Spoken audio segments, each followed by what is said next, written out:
الله الرحمن الرحيم. السلام عليكم ورحمة الله وبركاته. أغرب الأسئلة التي طرحت على جوجل. أولا، هل الإنسان يلد أم يبيض؟ سؤال يجب معرفة إجابته بشكل بديهي ولا يحتاج أن تسأل غيرك عنه. ثانيا، هل تقبلين أن تتزوجين رجلا يشرب بيبسي كل يوم؟ هذا السؤال يطرح علامة استفهام حول البيبسي.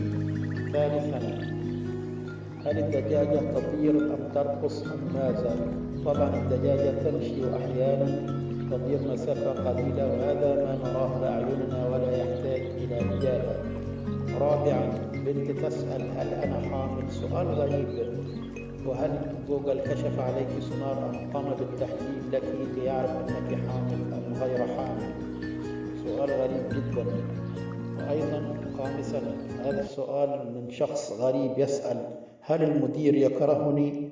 وينتظر إجابة من جوجل، وغيرها من الأسئلة التي لا يمكن أن تجد لها إجابة على جوجل. وشكرا والسلام عليكم ورحمة الله وبركاته.